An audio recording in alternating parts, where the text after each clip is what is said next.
Thanks for listening to Storytime with Corbin, where I read you some of the best books of all time and bring the characters to life. Now, sit back and relax and listen to A Court of Thorns and Roses by Sarah J. Maas. This is my unauthorized fan recreation of ACOTAR. Chapter 4. I didn't know how the wooden hilt of my hunting knife had gotten into my hand. The first few moments were a blur of the snarling of a gigantic beast with golden fur, the shrieking of my sisters, the blistering cold cascading into the room, and my father's terror-stricken face. Not a Martex, I realized, though the relief was short-lived. The beast had to be as large as a horse, and while his body was somewhat feline, his head was distinctly wolfish. I didn't know what to make of the curled elk-like horns that protruded from his head, but lion or hound or elk, there was no doubting the damage his black dagger-like claws and yellow fangs could inflict. Had I been alone in the woods, I might have let myself be swallowed by fear, might have fallen to my knees and wept for a clean, quick death. But I didn't have room for terror. Wouldn't give it an inch of space despite my heart's wild pounding in my ears. Somehow, I wound up in front of my sisters, even as the creature reared onto its hind legs and bellowed through a maw full of fangs. "Murderers!" But it was another word that echoed through me. Fairy. Those ridiculous wards on our threshold were as good as cobwebs against him.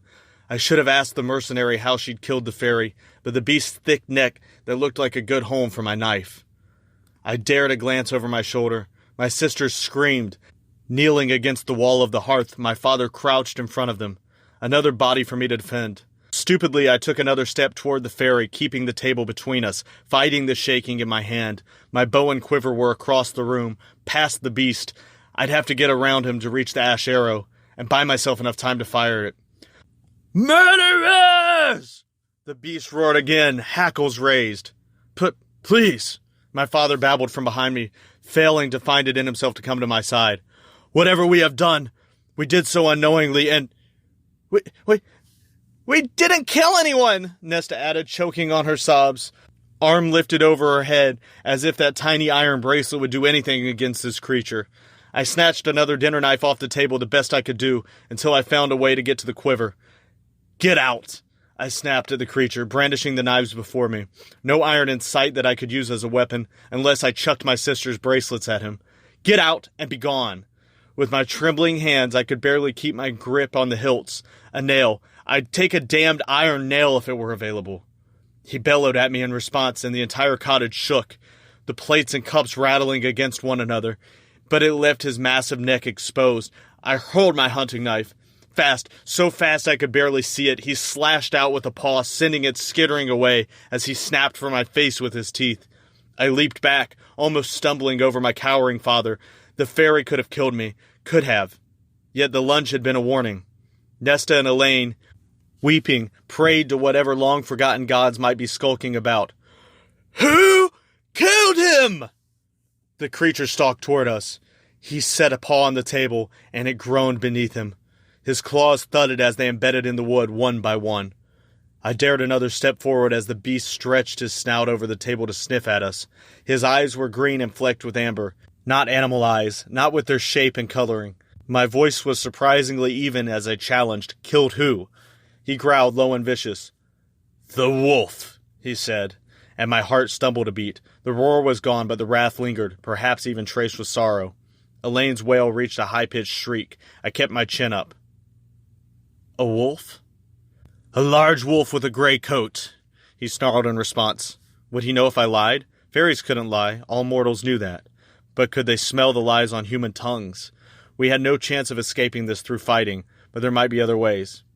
"If it was mistakenly killed," I said to the beast as calmly as I could, "what payment could we offer in exchange?" This was all a nightmare, and I'd awakened a moment beside the fire, exhausted from my day at the market and my afternoon with Isaac. The beast let out a bark that could have been a bitter laugh. He pushed off the table to pace in a small circle before the shattered door. The cold was so intense that I shivered. "The payment you must offer is the one demanded by the treaty between our realms." "For a wolf?" I retorted, and my father murmured my name in warning. I had vague memories of being read the treaty during my childhood lessons, but could recall nothing about wolves. The beast whirled on me. "Who killed the wolf?" I stared into those jade eyes. "I did." He blinked and glanced at my sisters, then back at me, at my thinness, no doubt seeing only frailness instead. Surely you lied to save them. We didn't kill anything, Elaine wept. Please, please, spare us. Nesta hushed her sharply through her own sobbing, but pushed Elaine farther behind her. My chest caved in at the sight of it. My father climbed to his feet, grunting at the pain in his leg as he bobbled, but before he could limp toward me, I repeated, I killed it. The beast who had been sniffling at my sister studied me. I squared my shoulders. I sold its hide at the market today. If I had known it was a fairy, I wouldn't have touched it. Liar, he snarled. You knew. You would have been more tempted to slaughter it had you known it was one of my kind. True. Can you blame me? Did it attack you? Were you provoked? I opened my mouth to say yes, but no, I said, letting out a snarl of my own. But considering all that your kind has done to us, considering what your kind still likes to do to us, even if I had known beyond a doubt it was deserved, better to die with my chin held high than groveling like a cowering worm. Even if his answering growl was the definition of wrath and rage, the firelight shone upon his exposed fangs, and I wondered how they'd feel on my throat, and how loudly my sisters would scream before they too died. But I knew, with a sudden, uncoiling clarity, that Nesta would buy Elaine time to run. Not my father, whom she resented with her entire steely heart. Not me, because Nesta had always known and hated that she and I were the two sides of the same coin, and that I could fight my own battles. But Elaine, the flower grower, the gentle heart, Nesta would go down swinging for her. It was that flash of understanding that had me angling my remaining knife at the beast. What is the payment the treaty requires? His eyes didn't leave my face as he said, A life for a life. Any unprovoked attacks on fairy kind by humans are to be paid only by a human life in exchange. My sisters quieted their weeping. The mercenary in town had killed a fairy, but had attacked her first. I didn't know, I said. Didn't know about that part of the treaty. Fairies couldn't lie, and he spoke plainly enough, no word twisting. Most of you mortals have chosen to forget that part of the treaty, he said, which makes punishing you far more enjoyable. My knees quaked. I couldn't escape this, couldn't outrun this, couldn't even try to run since he blocked the way to the door. Do it outside, I whispered, my voice trembling. Not here. Not where my family would have to wash away my blood and gore, if he even let them live. The fairy huffed a vicious laugh. Willing to accept your fate so easily? When I just stared at him, he said, For having the nerve to request where I slaughter you. I'll let you on a secret, human. Prythian must claim your life in some way, for the life you took from it. So as a representative of the immortal realm, I can either gut you like swine, or you can cross the wall and live out the remainder of your days in Prythian. I blinked. What? He said slowly, as if I were indeed as stupid as swine. You can either die tonight or offer your life to Prythian by living in it forever, forsaking the human realm. Do it, Pharaoh, my father whispered from behind me. Go. I didn't look at him as I said, Live where? Every inch of Prythium is lethal to us. I'd be better off dying tonight than living in pure terror across the wall until I met my end in doubtlessly an even more awful way. I have lands, the fairy said quietly, almost reluctantly.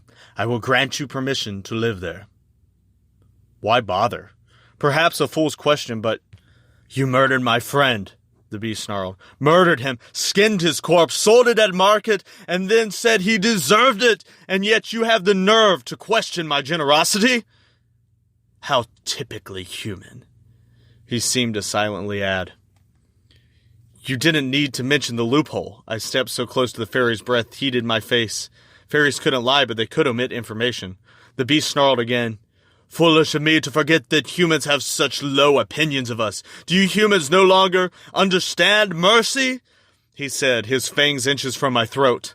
Let me make this clear for you, girl. You can either come live at my home in Prythian, offer your life for the wolves in that way, or you can walk outside right now and be shredded to ribbons. Your choice.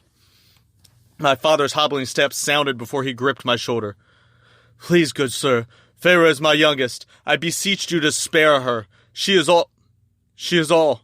But whatever he meant to say died in his throat as the beast roared again. But hearing those few words he'd managed to get out, the effort he'd made, It was like a blade to my belly. My father cringed as he said, "Please." "Silence!" The creature snapped, and rage boiled up in me so blistering it was an effort to keep from lunging to stab my dagger in his eye. But by the time I had so much as raised my arm, I knew he would have his maw around my neck. "I can get gold," my father said, and my rage guttered. The only way he would be able to get money was by begging. Even then, he'd be lucky to get a few coppers. I'd seen how pitiless the well-off were in our village. The monsters in our mortal realm were just as bad as those across the wall. The beast sneered. "How much is your daughter's life worth to you? Do you think it equates to a sum?" Nesta still had Elaine held behind her. Elaine's face so pale it matched the snow drifting in from the open door, but Nesta monitored every move the beast made, her brows lowered. She didn't bother to look at my father, as if she knew his answer already. When my father didn't reply, I dared another step toward the beast, drawing his attention to me. I had to get him out. Get him away from my family. From the way he'd brushed away my knife, any hope of escaping lay in somehow sneaking up on him. With this hearing, I doubted I'd get a chance any time soon, at least until he believed I was docile. If I tried to attack him or fled before then, he would destroy my family for the sheer enjoyment of it. Then he would find me again. I had no choice but to go. And then, later, I might find an opportunity to slit the beast's throat, or at least disable him long enough to flee. As long as the fairies couldn't find me again, they couldn't hold me to the treaty, even if it made a cursed oathbreaker, but in going with him, I would be breaking the most important promise I'd ever made. Surely it trumped an ancient treaty that I haven't even signed. I loosened my grip on the hilt of my remaining dagger and stared into those green eyes for a long, silent while before I said, "When do we go?" Those lupine features remained fierce, vicious. Any lingering hope I had of fighting died as he moved to the door. No, to the quiver I had left behind it. He'd pulled out the ash arrow, sniffed, and snarled at it. With 2 movements, he snapped it in half and chucked it into the fire behind my sisters before turning back to me. I could smell my doom on his breath as he said, "Now!" Now. Even Elaine lifted her head to gape at me in horror, but I couldn't look at her, couldn't look at Nesta, not when they were still crouched there, still silent. I turned to my father. His eyes glistened, so I glanced to the few cabinets we had, faded 2 yellow daffodils curving over the handles. Now. The beast paced in the doorway. I didn't want to contemplate where I was going, or what he would do with me. Running would be foolish, until it was the right time. "The venison should hold you for 2 weeks," I said to my father, as I gathered my clothes to bulk up against the cold. "Start on the fresh meat, then work your way through to the jerky. You know how to make it." "Farah," my father breathed, but I continued as I fastened my cloak. "I left the money from the pelts on the dresser," I said. "It will last you for a time if you're careful." I finally looked at my father again and allowed myself to memorize the lines of his face. My eyes stung, but I blinked the moisture away as I stuffed my hands into my worn gloves. "When spring comes, hunt in the grove just south of the Big Bend and Silver Spring Creek. The rabbits make their warrens there. Ask Isaac Hale to show you how to make snares. I taught him last year." My father nodded, covering his mouth with a hand. The beast growled his warning and prowled out into the night. I made to follow him, but paused to look at my sisters, still crouched by the fire, as if they wouldn't dare to move until I was gone. Elaine mouthed my name but kept cowering, kept her head down, so I turned to Nesta, whose face was so similar to my mother's, so cold and unrelenting. "Whatever you do," I said quietly, "don't marry Tomas Mandre. His father beats his wife, and none of his sons do anything to stop it." Nesta's eyes widened, but I added, "Bruises are harder to conceal than poverty." Nesta stiffened but said nothing. Both of my sisters said absolutely nothing, as I turned toward the open door, but a hand wrapped around my arm, tugging me into a stop. Turning me around to face him, my father opened and closed his mouth. Outside, the beast, sensing I'd been detained, sent a snarl rumbling into the cottage. "Farah," my father said. His fingers trembled as he grasped my gloved hands, but his eyes became clearer and bolder than I'd seen them in years. "You were always too good for here, Farah. Too good for us. Too good for everyone." He squeezed my hands. "If you ever escape, ever convince them that you've paid the debt, don't return." I hadn't expected a heart-wrenching goodbye, but I hadn't imagined this either. "Don't ever come back," my father said, releasing my hands to shake me by the shoulders. "Farah!" He stumbled over my name, his throat bobbling. You go somewhere new, and you make a name for yourself. Beyond, the beast was just a shadow. A life for a life. But what if the life offered as payment also meant losing 3 others? The thought alone was enough to steel me, anchor me. I had never told my father of the promise I'd made my mother, and there was no use explaining it now. So I shrugged off his grip and left. I let the sounds of the snow crunching underfoot drive out my father's words as I followed the beast to the night-shrouded woods.